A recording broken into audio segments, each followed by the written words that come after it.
Hello friends, my name is Chris Atkinson. I'm creating this video today, the 30th of October 2023, in my backyard in Calgary, Alberta. My message is for any person out there that has served their country, whether it be a first responder, the military, Coast Guard. I'm going to talk a little bit about specifics about being Canadian. But my message surely goes out to anybody out there that has served. What's interesting about my case is this is not a bleeding heart story at all. It's a Canadian guy, 56 years old, that served his country for 28 years total. And through my healing post-military, I come across some stuff that is not specifically out there in any book or any one video. There's a video by a guy, he's Australian, and he talked about OSIs after Vietnam. And we have to look back, if that's the only resource I was able to find.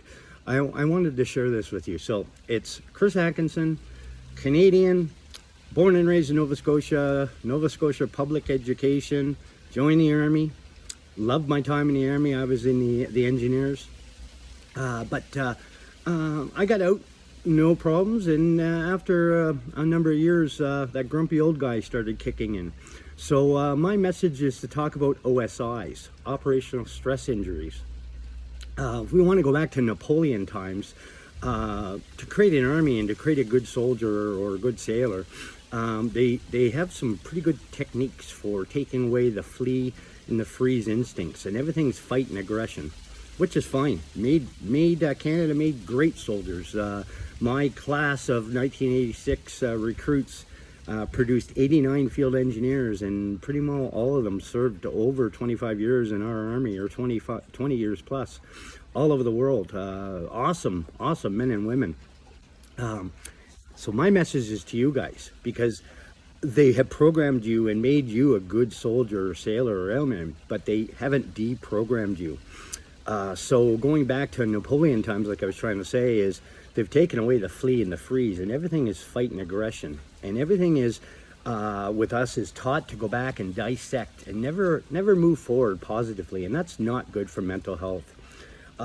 Recently I was up in Edmonton, and I ran into a bunch of younger soldiers than me, have all been diagnosed with PTSD, but they're running around with OSIs that aren't treated. They are grieving a loss of their best friend, and obviously survivor's guilt and all this stuff, but they're still grieving, and they haven't been able to separate memories from their best friend in basic training to seeing their best friend on the battlefield. And we need to move on. We need to help ourselves better. So hopefully this helps. Hopefully this explains something. So if you are a Canadian veteran, you should contact Veterans Affairs, and I'm talking reservists, Reg Force, RCMP. Contact Veterans Affairs and ask for the continuing educational series. In that series, you're going to be given a bunch of tools. I personally want to say that everybody's individual experiences vary. I'm a fourth generation Canadian military. I've got very good in my life and my upbringing to program me to be aggressive, to be search for that perfect world, even though it's imperfect, things thrown at you.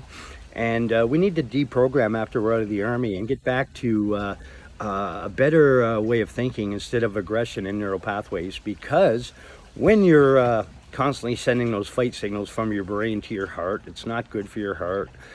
Your blood is pumping, it's kept in your central core, your circulation sucks, your digestive system sucks, it starts to fail on your sex drive, and all these things that are out there.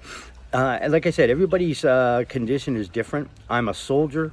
I just want to be totally clear that I'm not a doctor. I'm not trying to diagnose, but I can share with you that if you go and take the continuing educational series through Veterans Affairs Canada, and they teach you things like explaining what your OSI is and how we have to change our way of thinking and our neural pathways, and it's very difficult. Sleep, managing strong emotions, unhelpful thinking, positive thoughts make positive emotions, and we need to live that every day. Heart math and avoidance, pain, relationships, resilience.